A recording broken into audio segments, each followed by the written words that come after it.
Assalamualaikum warahmatullahi wabarakatuh. Di sini saya Maidatus Solihah dengan NIM 040203200039 akan memaparkan sedikit materi tentang wilayah aplikasi modifikasi perilaku. Nah, untuk wilayah aplikasi modifikasi perilaku yang pertama, yakni wilayah dalam lingkup pendidikan. Jadi, pendidikan adalah pembelajaran pengetahuan, keterampilan, dan kebiasaan sekelompok orang yang diturunkan dari satu generasi ke generasi berikutnya melalui pengajaran, pelatihan, atau penelitian. Pendidikan sering terjadi di bawah bimbingan orang lain, tapi juga memungkinkan secara otodidak.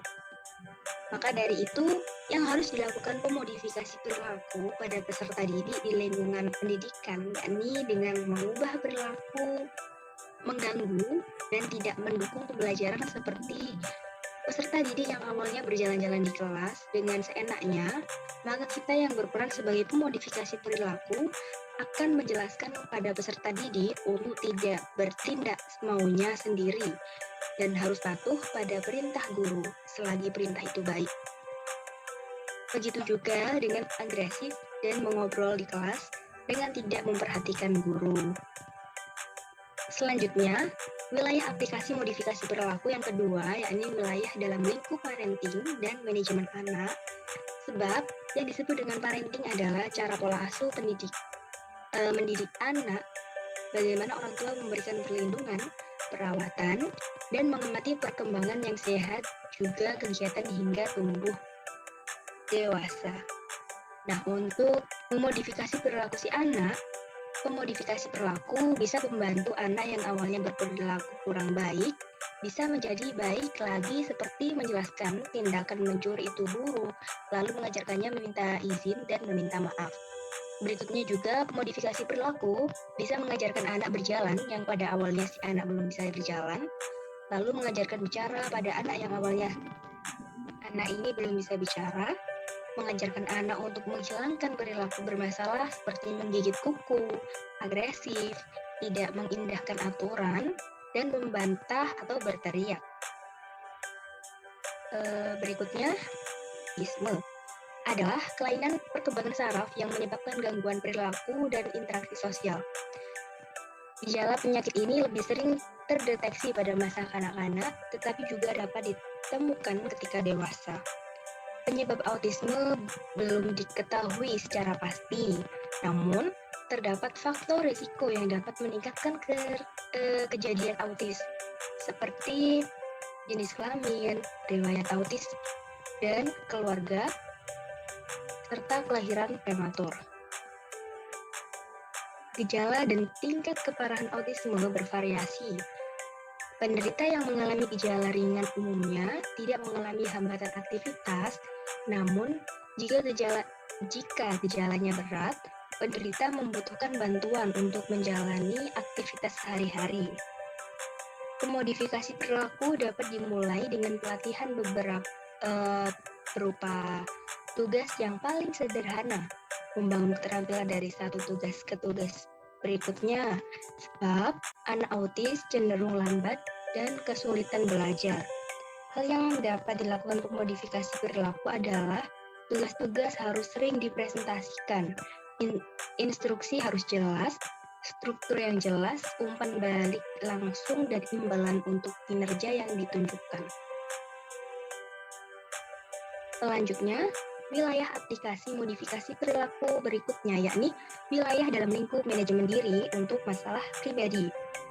Sejatinya, manajemen diri adalah mendatangkan perubahan besar yang berdampak positif terhadap diri sendiri. Manajemen diri merupakan kemampuan diri sendiri dalam mengelola segala hal yang kurang patut dikembangkan, serta mengarahkan hal tersebut dengan perubahan-perubahan kecil maupun besar untuk menunjang aktivitas dan prestasi dalam melakukan setiap aktivitas demi mencapai suatu tujuan. Wilayah aplikasi modifikasi perilaku berikutnya, yakni wilayah dalam lingkup kesehatan. Jadi, kesehatan adalah keadaan sehat baik secara fisik, mental, spiritual maupun sosial yang memungkinkan setiap orang untuk hidup produktif secara sosial dan ekonomis. Manusia dalam mencapai kebahagiaan dunia atau akhirat salah satunya adalah dengan kesehatan. Nabi Muhammad SAW seperti dalam hadis yang diriwayatkan Ibnu Majah menetapkan kesehatan sebagai nikmat terbaik setelah nikmat keimanan. Terdapat disiplin ilmu kedokteran behavioral di mana mempelajari kaitan kesehatan, penyakit, dan perilaku. Memperhatikan bagaimana faktor-faktor psikologis dapat mempengaruhi kesembuhan suatu penyakit dan bagaimana individu dapat didorong untuk mempraktikkan perilaku sehat untuk mencegah masalah-masalah kesehatan. Nah, berikutnya, gerontologi. Gerontologi adalah studi tentang perubahan pikiran dan tubuh yang terjadi selama proses penuaan dan masa serta tantangan yang terkait atau gerontologi juga dapat didefinisikan sebagai ilmu tentang orang lanjut usia atau lansia. Lansia harus menghadapi hilangnya keterampilan dan keberfungsian secara independen. Jadi, di sini peran si pemodifikasi perilaku untuk gerontologi bisa juga dengan mendampingi lansia selama menjalani perawatan kesehatan, lalu membantu dalam urusan mengerjakan rutinitas harian lansia dan tentunya masih banyak lagi. Kurang lebihnya mohon maaf. Sekian penjelasan sedikit dari saya mengenai wilayah modifikasi perilaku. Wassalamualaikum warahmatullahi wabarakatuh.